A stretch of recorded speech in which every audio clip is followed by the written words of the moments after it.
मिर्जापुर थाना क्षेत्र में एंटी रोमियो टीम ने महिला सुरक्षा और जागरूकता के लिए एक अभियान चलाया। टीम में शामिल एसआई मोहम्मद उस्मान ने सार्वजनिक स्थानों, बाजारों, विद्यालयों, बैंक और भीड़भाड़ वाले इलाकों में महिलाओं व बच्चों को उनकी सुरक्षा संबंधी महत्वपूर्ण जानकारी प्रदान की।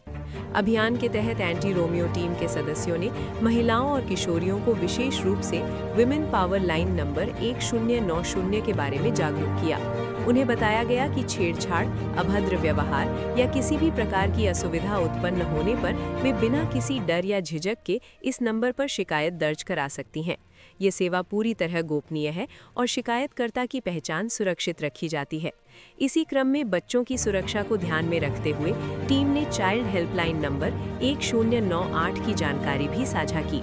बच्चों को समझाया गया कि यदि वे किसी संकट, शोषण या परेशानी में हो तो इस नंबर पर कॉल करके तुरंत सहायता प्राप्त कर सकते हैं। टीम ने अभिभावकों से भी बच्चों की सुरक्षा के प्रति सजग रहने और उन्हें इन हेल्पलाइन सेवाओं के बारे में अवगत कराने का आग्रह किया।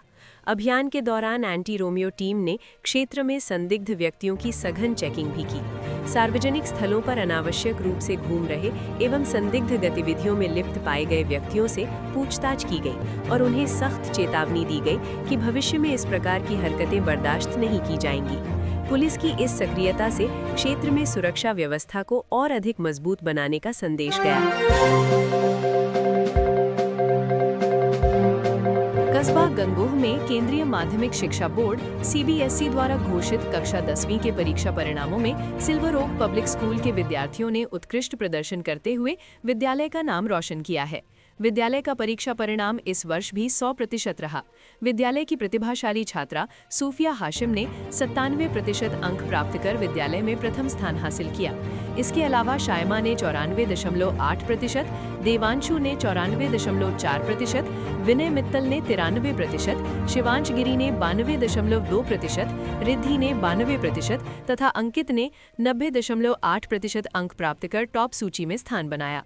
विद्यालय प्रबंधन समिति के अध्यक्ष शुभम गुप्ता, प्रबंधक अंकित गर्ग तथा सदस्य विवेक कुमार गुप्ता, नरेंद्र त्यागी, गौरव गर्ग, नितिन त्यागी और अमित गर्ग आदि ने सभी सफल विद्यार्थियों को बधाई दी और उनके उज्जवल भविष्य की कामना की। विद्यालय के प्रधानाचार्य भूपेंद्र सिंह ने इस शानदार परिणाम पर हर्ष व्यक्त करते हुए कहा कि ये सफलता छात्रों की कड़ी मेहनत, शिक्षकों के समर्पण और अभिभावकों के सहयोग का परिणाम है। उन्होंने कहा कि इस उपलब्धि से अन्य छात्र छात्राओं को भी प्रेरणा मिलेगी और वे भविष्य में और बेहतर प्रदर्शन करेंगे।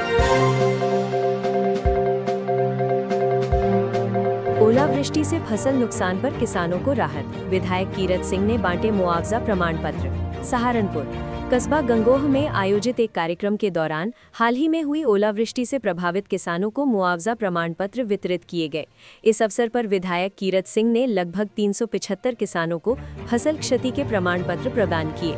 बताया गया कि बीते दिनों हुई ओलावृष्टि के कारण तीतरो क्षेत्र में गेहूं की फसल को भारी नुकसान हुआ था, जिसके बाद लेखपाल द्वारा मौके पर पहुंचकर फसलों का निरीक्षण किया गया और क्षति का आंकलन किया गया।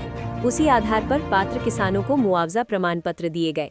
कार्यक्रम को संबोधित करते हुए विधायक कीरत सिंह ने कहा कि किसानों को उनकी फसल के नुकसान का पूरा मुआवजा दिलाना सरकार की प्राथमिकता है। उन्होंने ये भी कहा कि आम की फसल को हुए नुकसान के संबंध में भी सरकार से मुआवजा दिलाने की मांग की जाएगी। जनपद में शिक्षा व्यवस्था के नाम पर चल रही खुली लूट अब उजागर होने लगी है। एक तरफ जनता रोड स्थित निजी स्कूल की दबंगई सामने आई है, तो दूसरी ओर स्कूल ड्रेस की दुकान पर संगठित तरीके से अभिभावकों की जेब काटने का खेल चल रहा है। दोनों मामलों ने प्रशासनिक निर्देशों की धज्जियां उड़ा दी हैं। जनता रोड के स्कूल पर आरोप है कि वहां किताबों और ड्रेस के नाम पर तय दुकानों से ही महंगे दामों पर सामान खरीदने का दबाव बनाया जा रहा है। विरोध करने पर अभिभावकों को अपमानित किया जा रहा है और एक महिला शिक्षिका की दबंगई की शिकायत ने पूरे मामले को गंभीर बना दिया है। साफ है कि यहाँ शिक्षा नहीं बल्कि जबरन वसूली का तंत्र चल रहा है।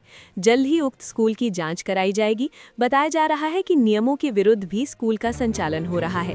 वहीं दूसरे मामले में शिकायतकर्ता कुशल पाल पुत्र सुखबीर सिंह निवासी Balajipuram telephone exchange road Saharanpur ने जिलाधिकारी को दिए प्रार्थना पत्र में खुलासा किया है कि एक स्कूल से जुड़े लोगों की मिलीभगत से गौरव ड्रेस नाम की दुकान पर ही ड्रेस खरीदने की मजबूरी बनाई जा रही है। अन्य दुकानों पर ड्रेस उपलब्ध नहीं कराई जाती और दुकान पर मनमाने रेट वसूले जा रहे हैं। यहाँ तक कि साफ कह दिया जाता है कि पूरे जिले में यही ड्रेस इसी रेट पर मिलेगी। ये पूरा खेल शिक्षा के नाम पर संगठित लूट का संकेत देता है। अब सवाल सीधा है, क्या प्रशासन सिर्फ आदेश जारी करेगा या ऐसे स्कूल और दुकानों पर कड़ी कार्रवाई भी होगी? अभिभावकों ने साफ चेतावनी दी है कि यदि जल्द सख्त कदम नहीं उठाए गए तो सड़क से लेकर दफ्तर तक बड़ा विरोध होगा।